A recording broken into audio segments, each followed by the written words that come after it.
Алишер Кадыркулов 3 жылдан тарта күнөсканада кулпунай өстүрүп, киреши булагын түптөп алган. Ал алгач жумушсуз жарандардын катарында Орусияда 10 жылдан ашык иштеп келген. 2017 жылдан тарта кулпунайды өстүрүүнү максат кылып изилдей баштаган. Жеке ишкердин айтымында буга чейин Кыргызстанда өстүрүп жаткан кулпунайдын түшүгү көп, түшүмү аз экенин айтат. Жаңы Италиядан алынып келинген сорттун өзгөчөлүгү түшүмү көп жана кирешелүү. Канча баштаганда биринчи ушу август айынан буларды отургузуш керек жерге. Biz patplyonka ekkenmiz. Patplyonkанын пайдасы пленканын астына эккенбиз, чөп чыкпайт.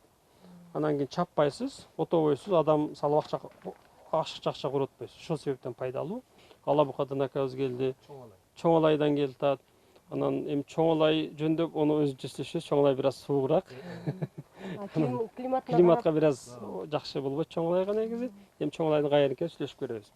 Анан Таластан да келгендер болуп атат, Ысык көлдөн келип атат. Талас да бир аз суугураак болуп калат, ысыгыраак жерлерин эксе болот деп атабыз. Эми Талас негизи бир аз суук болот. Бул күнөсканада өстүрүлгөн клубникалардын 7 түрү атайын Италиядан алынып келинген. Ал эми климатка ылайыктуу 2 гана түрү өстүрүлөт экен. Көлөмү чоң жана таттуу, баасы дагы жогору. Жалпы 1 гектарын ээлеген күнөсканада кулпунайдын Италиядан алынып келинген 7 сорту бар. Биринчи Клери, Альба сорттогу кулпунайлар апрель-май айында түшүмүн берет. Экинчи түшүм июнь-октябрь айында алынат. Бул жерде 15 жумушчу иш менен камсыз болгон. Бир күндө 500 килограмм кулпунай 2 жолу терилип, саттыкка чыгат. Талап күч болгондуктан Ош шаарынан башка жака жиберилбейт. Досубуздун артыкчылыгы башка теплица эккендерге салыштырмалуу бул ачык айкын айтып берип, баарына ошол жардамын көрсөтөйүн деп чечти да. Негизи күнүнө ошо 2 мал терилет, 500-600 килограммга чейин күнүнө чыгып турат. Ошого негизи бирок Ошто талап көп. Негизи биз ага эмесине жетпей атабыз.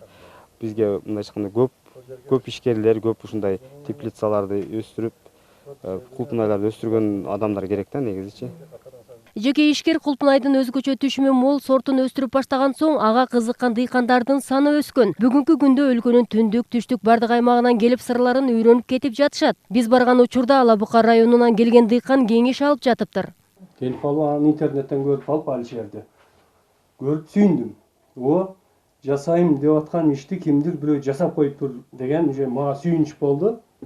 Бүт физический силабызды чет өлкөгө берип, анан кичине тыйын алып келгенден көрө бүт физический сила күчүбүздү деле, акылыбызды деле өзүбүздүн жерге иштетсек, өзүбүздүн биринчи мекенибизге, үй бүлөбүзгө, жерибизге пайдабыз өзүбүзгө калат экен да. Өзүбүздүн мамлекеттин экономикасына салым кошот экенбиз өз ичинде. Алишер Кадыркулов 3 жылдан тартып кулпунай өстүрүп түшүмүн сатып гана алектенип келсе, эми суроо талап күч болгондуктан көчө түндө сата баштаган. Жердин климатына карап келген дыйкандарга сорттун түрүнө ылайык сунуштап берилет. Италиядан алынып келинген сорттун түшүмү бир данасы 35-40 граммды түзөт. Жеке ишкердин максаты өзүбүздүн өндүрүштү колдосок, пайдасы мамлекетке калат деп үмүт артып турат. Жеке ишкер Алишер мырза тарабынан аз камсыз болгон 9 үй бүлөгө дал ушул кулпунайды көчөттөр акысыз берилүү менен күнөскананы акысыз орнотуп 1 жылга чейин аны өстүрүп кароо жолун өз мойнуна алган.